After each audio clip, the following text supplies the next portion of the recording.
Apa yang boleh kita sebut dulu berkaitan dengan Negeri Sembilan ni, berkaitan dengan ni pembasmian miskin tegar. Negeri Sembilan ni antara negeri yang pertama sekali yang zero. Miskin tu still ada lah, tapi miskin tegar tadi ni.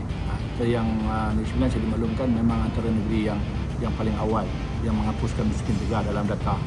So untuk miskin tadi tu masih ada lagi, itu secara tepatnya khususnya kena tengok data, boleh lah kena rujuk lah. Banyak inisiatif yang dibagi untuk selama 2 penggal ni, daripada PHS, gabungan PHS 1 dengan termasuk yang sekarang ni gabungan perpaduan dengan UMNO sebelum ni, belum kecoh dia lah yang 14 tadi gabungan ni.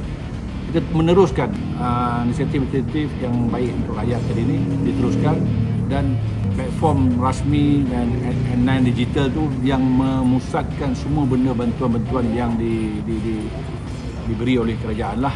Contohnya ialah pinjaman untuk peniaga-peniaga, untuk plus, untuk rumah mampu milik, untuk anak-anak, bantuan anak menyambut anak sekolah, anak menyambung pelajar di universiti. Semua benda tu daripada yang pihak yang awal dulu ada, dan yang dinaikkan lagi kepada setiap tahun dia ada peruntukan tu, dia ditambah.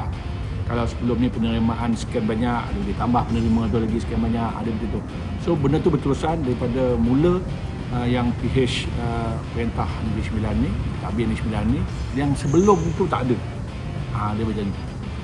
Banyaklah benda tu kan, kalau ada disenaraikan satu-satu kan poning juga ada kan, tapi itulah deh, kita ada dalam Negeri Sembilan ni, kita ada N9 digital, dalam tu boleh nampak apa semua inisiatif yang dibagi oleh kerajaan. Okey, untuk orang yang ada orang yang tak tahu tadi ni, inilah tugas dia, fungsi-fungsi JPKK, ahli-ahli majlis, fungsi-fungsi masjid, untuk bila dengar benda ada yang benda yang perlu macam kata dah nak tutup ke apa semua, benda ni lah yang untuk disambungkan, disebarkan di peringkat kaum B di bawah tadi ni, kepada rakyat tadi ni.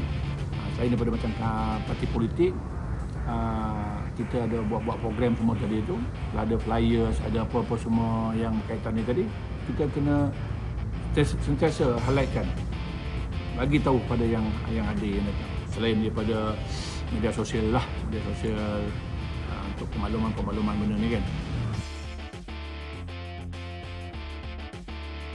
Kita ni dah berkawan dah lama.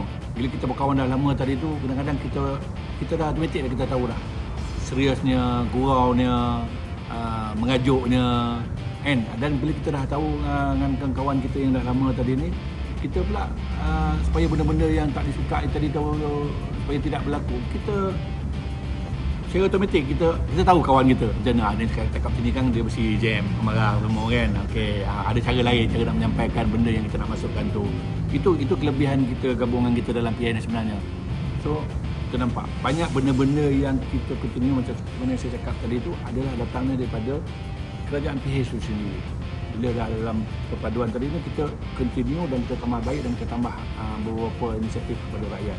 Saya nampak apa yang rakyat Negeri Sembilan dapat selama 2 penggal tadi ni adalah puncanya dimulakan oleh kerajaan Pakatan Harapan. Dan kalau benda tu berlaku, perlawanan tu berlaku, PH lawan BN tu di satu tempat, saya memang minta dan seru untuk inilah rakyat memilih Pakatan Harapan, calon Pakatan Harapan.